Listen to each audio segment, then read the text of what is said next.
আপনি কি যাবেন নাকি খরচপাতি দিবেন? আমি করব কাজ। আপনাদের পুলিশ এগুলা বলে, আমাকে বলে ডাইরেক্ট আমি খরচ দিয়ে কাগজ জমা দিয়ে আসছি আমার বাইকের জন্য। আমি আর কি জানতে চাবেন আমার থেকে? হাতিঝিল থানায়, হাতিঝিল থানায় শহীদ শহীদ।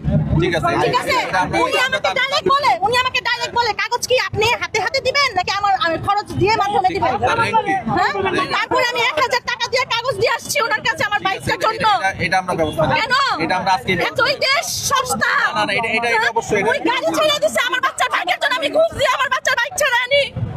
আমি মা বাইকটার জন্য ঘুষ দিয়ে আসি যে আমার বাচ্চার বাইকটা একটু তাড়াতাড়ি ছাড়েন। এখন যাবেন, শুনেন, আপনি যখন যে কাউকে পাঠান সেখানে আমাদের সিনিয়র স্যারের কথা বলছেন, গেলে আপনার বাইক, ছেলের বাইক ওখান থেকে দিয়ে দেওয়া হবে।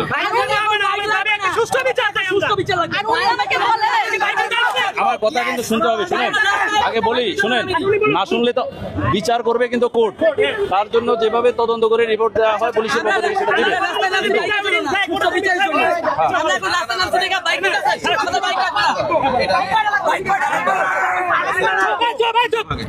ঠিক আছে, এখনো তদন্ত শেষ হয় নাই। তদন্ত কি শেষ হয়েছে? তদন্ত শেষ হয় নাই। এখানে স্পষ্ট ভিডিও ফুটেজ আছে, স্পষ্ট ভিডিও ফুটেজ আছে না? এটা কি কেউ কোনোভাবে ভায়োলেট করতে পারবে? কেউ পারবে না।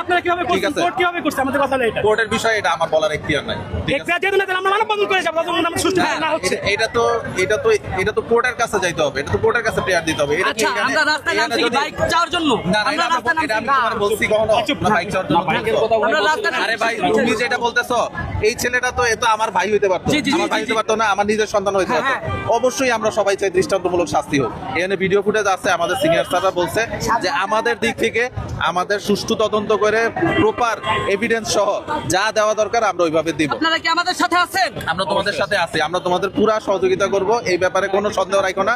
ঠিক আছে।